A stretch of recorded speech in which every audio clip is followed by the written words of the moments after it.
Welcome to the Pet Loss Companion. I'm Ken Dolan-Del Vecchio. I'm here with my friend and co-author Nancy Saxton-Lopez, and this is a program that we do live on Facebook and YouTube every Thursday from 6 p.m. Eastern to about 6:30, and it is based on the book that we wrote a few Mhm. years back. It's called The Pet Loss Companion: Healing Advice from Family Therapists Who Lead Pet Loss Groups, and this is with this medium, we have the opportunity to continue to expand our reach. And we Mhm. like very much to hear from you because a lot of what we do on this program is we read stories from people who share their accounts of love and loss and healing.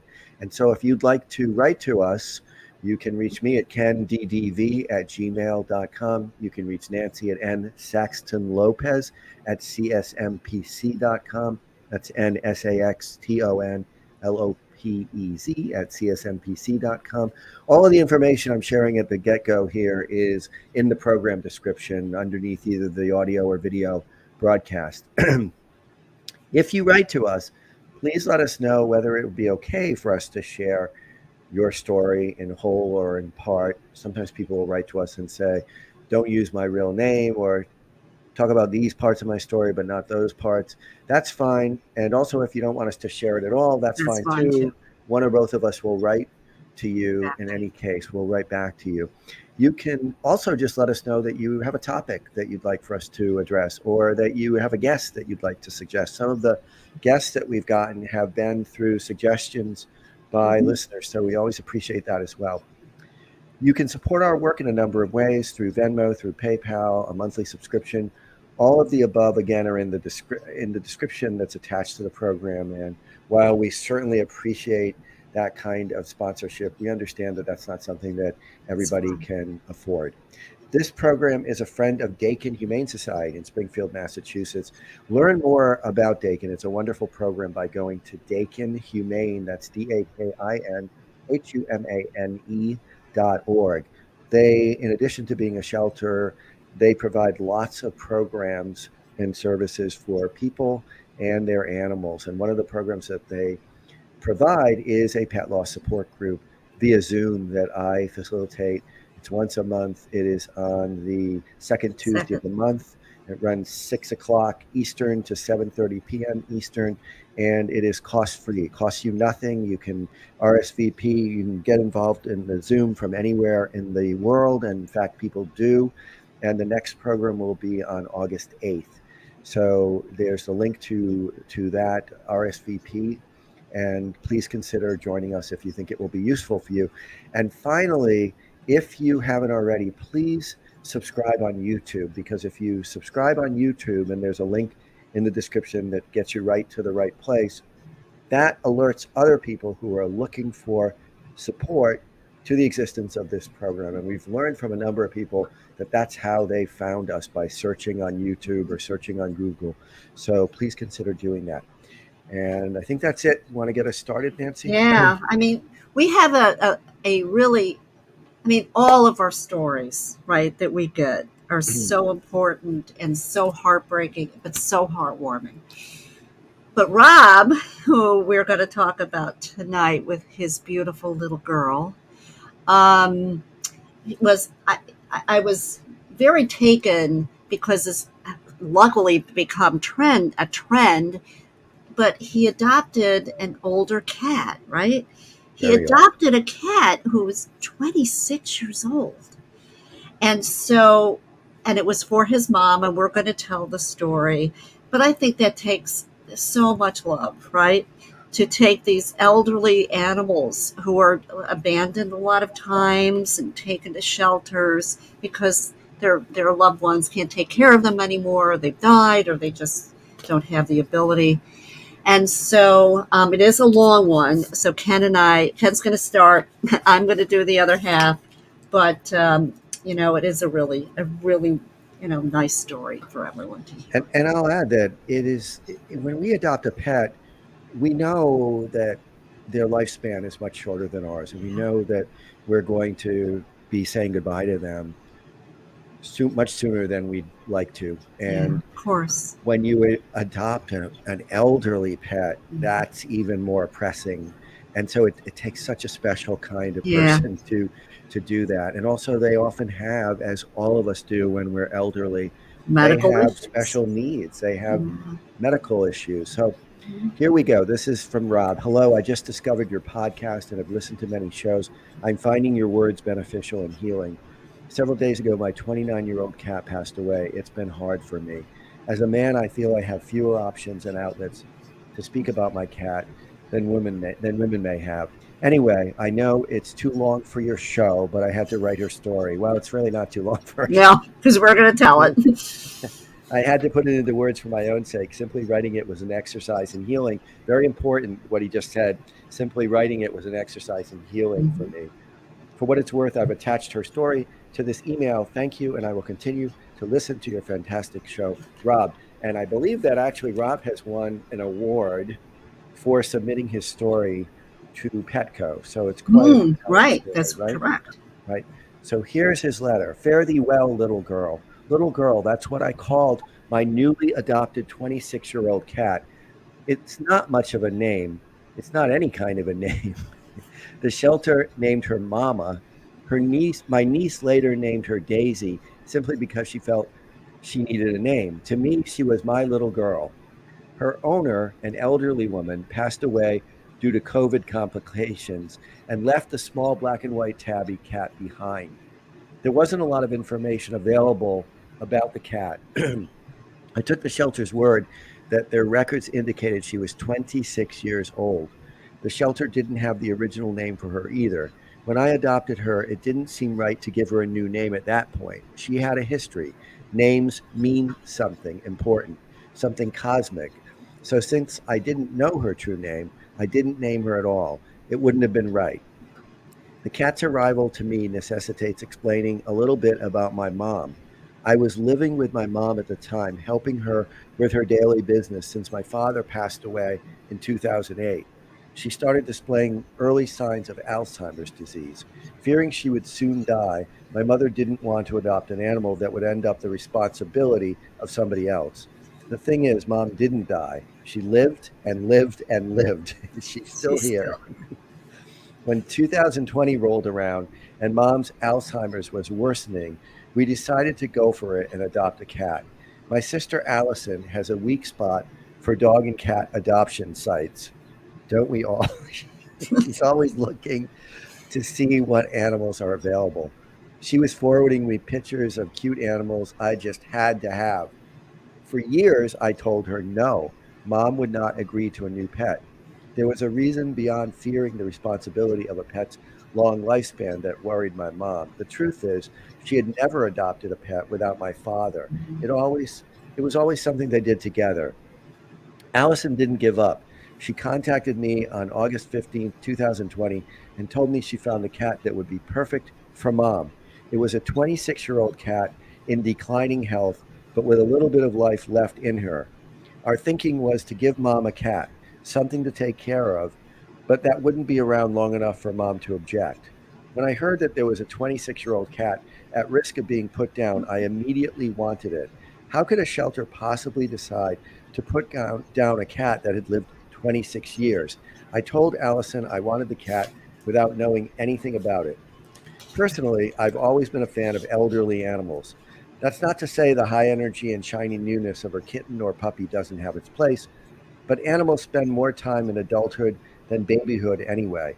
The challenge of building a relationship with an animal that has a past, especially a past that I didn't know much about, was always intriguing. An older animal's affection needed to be earned. Trust needed to be built. An older animal would never just give like a baby animal would. Well, when it came to adult animals, you must earn it, and that process Mhm. always appealed to me. We decided we wouldn't ask mom if she'd like to have a cat, but rather our strategy was to just show up with a cat in need and deal with the consequences later. It's how we've always dealt with mom. Do first and explain and apologize later. That theme? Better to ask for forgiveness than permission. I'm interjecting that. He didn't write that. Do first and then explain and apologize later. If she's asked first, the answer will inevitably be no. We would also use mom's declining cognition to our advantage. Later each day, she would ask, "When are we returning this cat?" And each day we would tell her, "Tomorrow." After a while, she stopped asking. Interesting. So Allison and I drove to the shelter, one of her old cat carriers in hand, and got ourselves a new cat. She was a pretty animal, petite, with white fur and round blotches of black. She also had black coloration around her nose and mouth, which gave her human like expressions.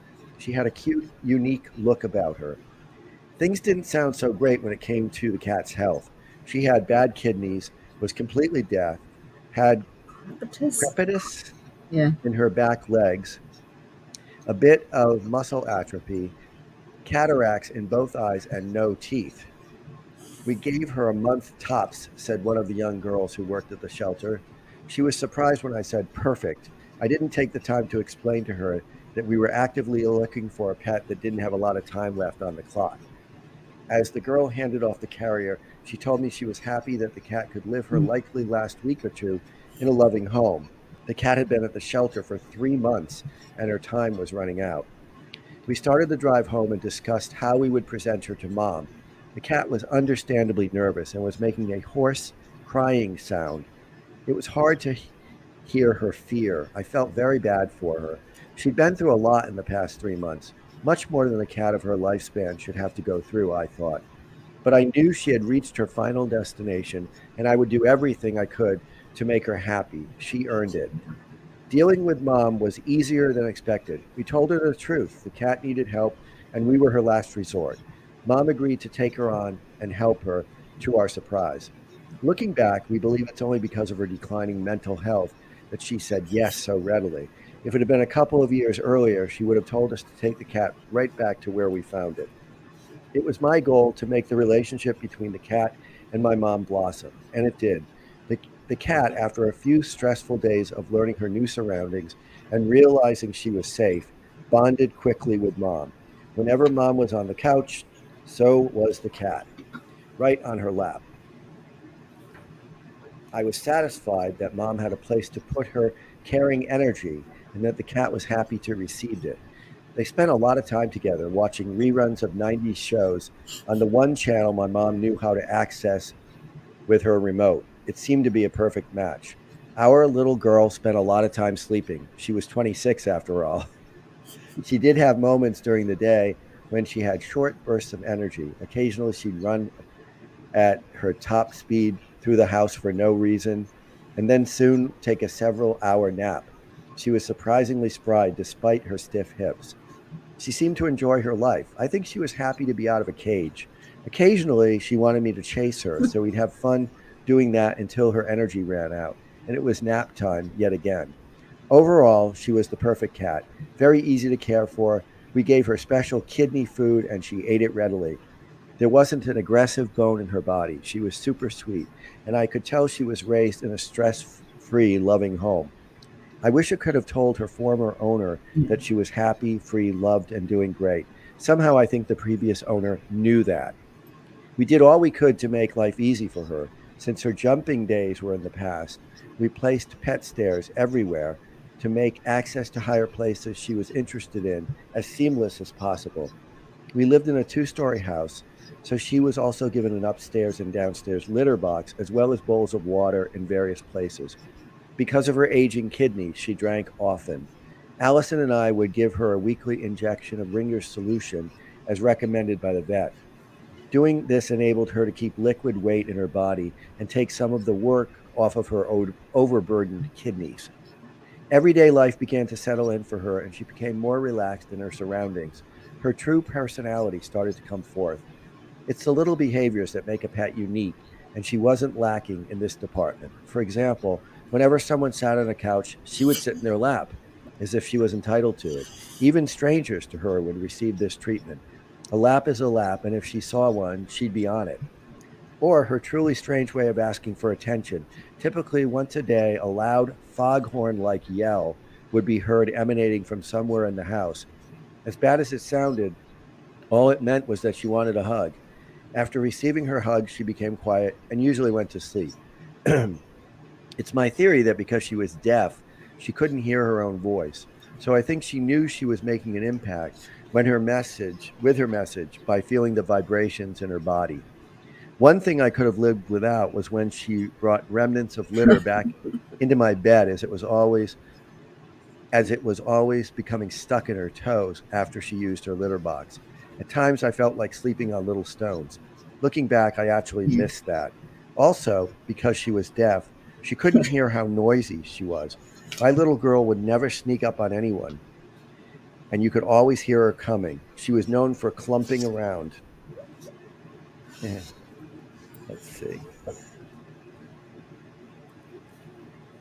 As time went on, Mom began to lose more of her cognition. She became increasingly erratic in her thinking, and she could never sit still. Our little girl began to spend less time with her.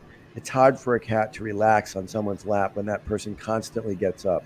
She was no longer as comfortable around Mom as in the beginning. My little girl never wanted to be alone. That's when I became close Mhm. to her. She would spend nights with me, often sitting right on my chest as I slept. This is something that took some getting used to, but it was something she seemed to demand of me. During the day, she fell asleep on a padded bed that I set up next to my computer as I did my work. All in all, we were virtually never apart. If I came home later at night, she would be there on my bed waiting for me. I was never a party animal. For me, weekend nights seemed to be more fun, just sitting in bed, reading a book, and having her by my side. I look forward to doing that. We had routine veterinarian visits every 6 months. On each visit, my little girl surprised the vets with her good overall health and relaxed behavior. Things were going well. After several visits of being told each day is a gift at this point, I began to shrug off what I was being told.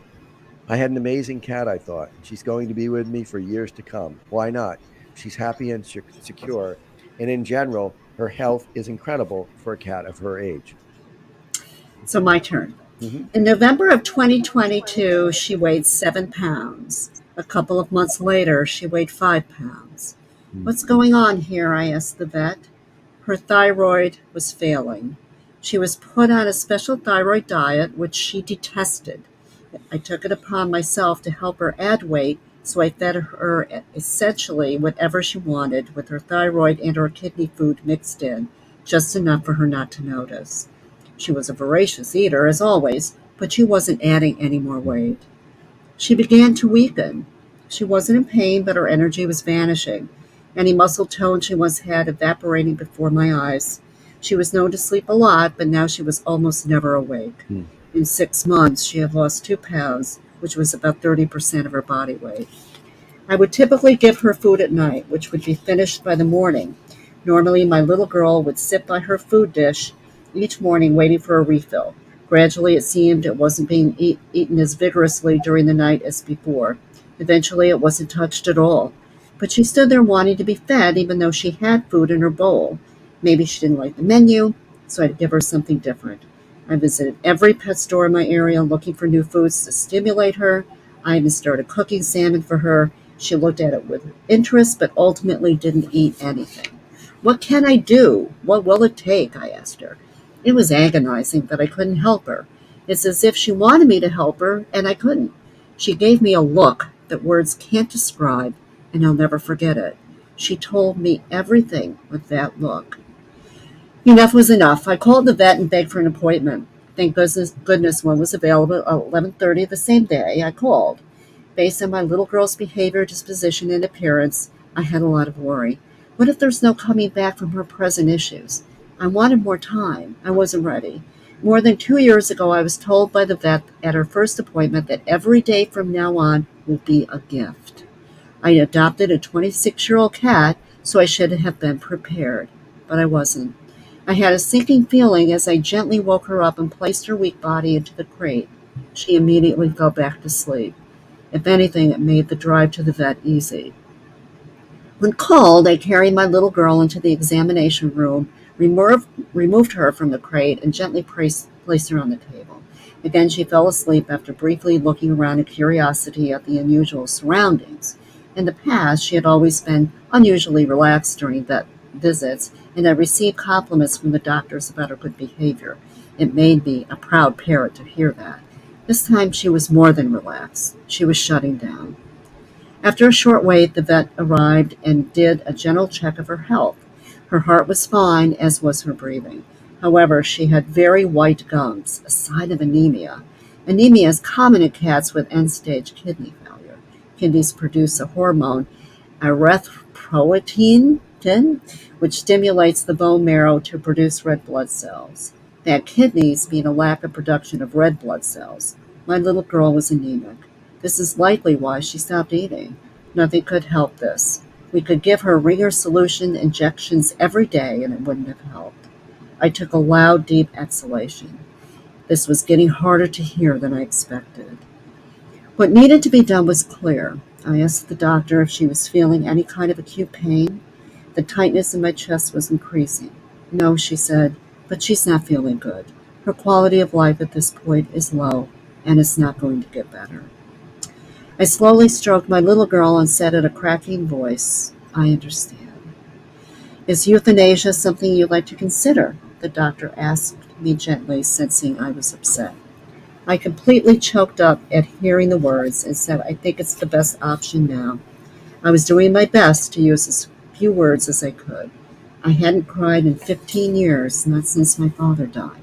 So holding back tears wasn't something with which I had a lot of practice. I felt overwhelmed but tried to keep it together for my little girl. Would you like to be present during the procedure? Asked the doctor. Of course, I said. Okay, then I'll take her to get prepped and bring her back in a few minutes. The doctor then left the exam room and I was alone. I was relieved to be alone so that I could compose myself. I didn't have a lot of time as the vet tech entered the room to talk about the business proportion of what was happening. I thought I was holding it together a little better, but when she handed me tissues, I realized I wasn't. I apologized for my reaction as the vet tech left the room. The doctor soon reappeared with my little girl and an IV port inserted into her leg. It was getting real. She was very weak and rested her head on my arm as I stroked her body. I was going to be strong for her. The first injection was an anesthetic, and I felt her body relax. The payload was immediately thereafter. She felt absolutely no pain and had no reaction. One moment she was here, and the next moment she wasn't. I told the doctor I was sorry as I could no longer hold back how I felt. My emotions overtook me as I held the cat who had been my best friend for the past 3 years. I was given a small baggie of her fur and opted for a cremation.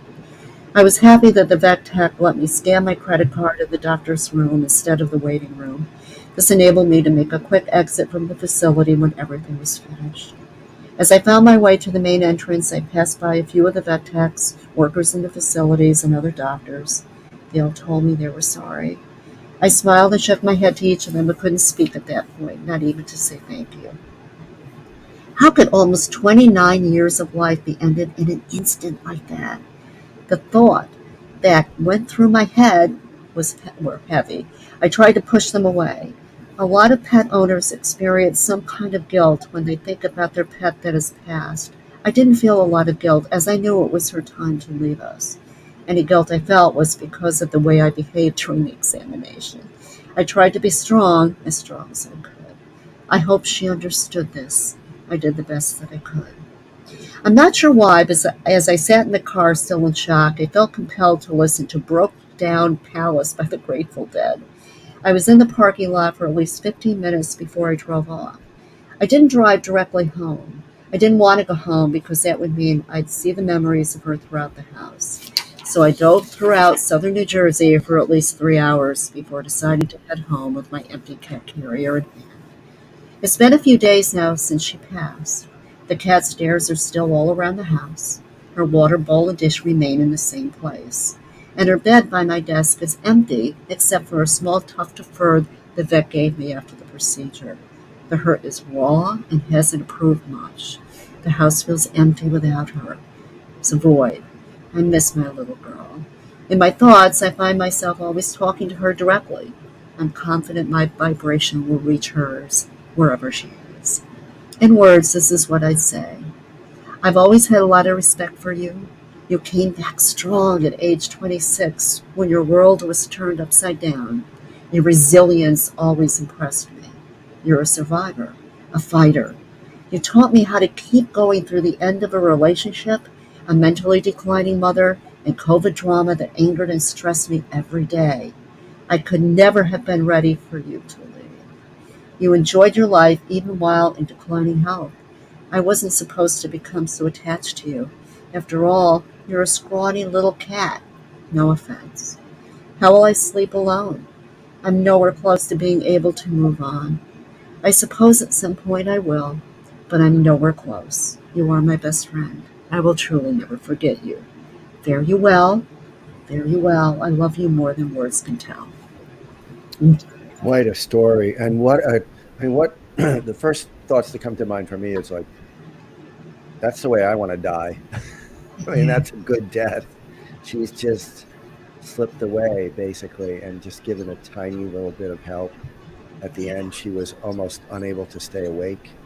And Yeah. She was just slowly going out, yeah, leaving her yeah. body, right? And he was so loving toward her. I mean, how Oh, could you be more loving than the way Rob was with this yes. little cat? And to think I that she also lived, want to say to you, Ken, especially, he had trouble not being emotional because he didn't feel he should be, I know, yeah, right? yeah, and I mean that's the whole male thing. And and I Because mean I think he said that in it's the beginning not of it too. just men, but it certainly is one of those rules. You know, the man box. You're supposed to contain your emotions. The only emotions you're allowed are anger and I'm okay, thank you.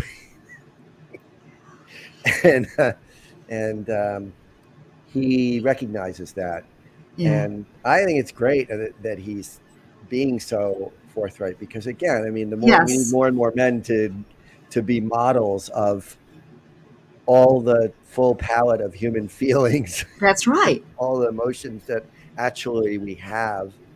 And he did what many of us do. And I remember doing this when at least one of my dogs died, sitting in the car and just thinking and listening to music Yeah. for a while. And that, we kind of have to get some beginning to a Some kind of sense of how the equilibrium. world, yeah, how the world is now. It's different.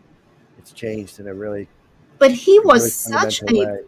wonderful pet parent, right? He Yeah, was so attached yeah, to this little and that cat lived longer, I think, even though it was only so many years because of her age, that they gave her a week or two to live, right, at the yeah, shelter. yeah. Not even. I mean, they thought she was really at the very end, and in And 3 years. I mean, and that is the longest lived cat who I've heard of. mhm. 29 years. That's very long. I mean, my son's cat lived to be about 20. So, I know they live quite a bit longer than dogs in general. They can in general, and not always, of course. But But wow, that gives a tribute to him, right, and his sure, mom for yeah, being there and taking such good care of this little yeah, girl. yeah, yeah, and it's so poignant the way he describes. I mean, you can really it's beautifully written. You can really Yes, see what's happening through his words, and so it's just really a wonderful story. And again, I mean, it's a great story about a man being sensitive and loving and not being afraid to share it with the world. It's right. wonderful. And this beautiful, beautiful story that he gave Yeah, us. yeah. So we want to thank Rob, Very much. and we are thrilled that he trusted us and he trusted you, and who might be listening to this with this story because it's very heartfelt and it's a story in which we see vulnerability as strength, which is something that's just Yes. really important to emphasize all the time. When we're vulnerable, when we trust other people, that's one of the most the strongest things we can do. And also, it was interesting because he knew he was so attuned to that cat, he knew it was time. Yeah. Yep. And he just went into it with her and he held her and he couldn't, it was hard all of a sudden, like you said, 1 minute she's alive, 1 minute she's not, right? But he did not have as Yeah. much guilt as most people that we talk to because he knew he was so attuned to Yeah. that cat. Yeah. It's great to hear sometimes that people don't really feel guilt. Hmm. It's much more the case that people do, even people who do everything possible Right. to take good care of their animals and to make sure that they end their suffering if they are suffering greatly and there's no coming back from that. But it's good to hear that some people don't, that some people And, don't feel guilt. and no matter how much he's in pain and how much he misses her and how much he will continue to miss her. And Rob, we want you to know she's already with you. Yeah, She's already with you in spirit. he Right. knows that. Yes. So thank you again, Rob, Yes. Thank you, Rob. and Nancy. It's always great having a conversation with you. And so next week we actually have a Yes. recorded session Right. with really fascinating with an animal communicator who has a lot of interesting insights into the ways that animals experience their lives And their death. and their deaths, and lots of insights that I think will be really Very, very interesting and interesting. helpful Please for many listen. people. Yeah, yeah. Take care. Take care.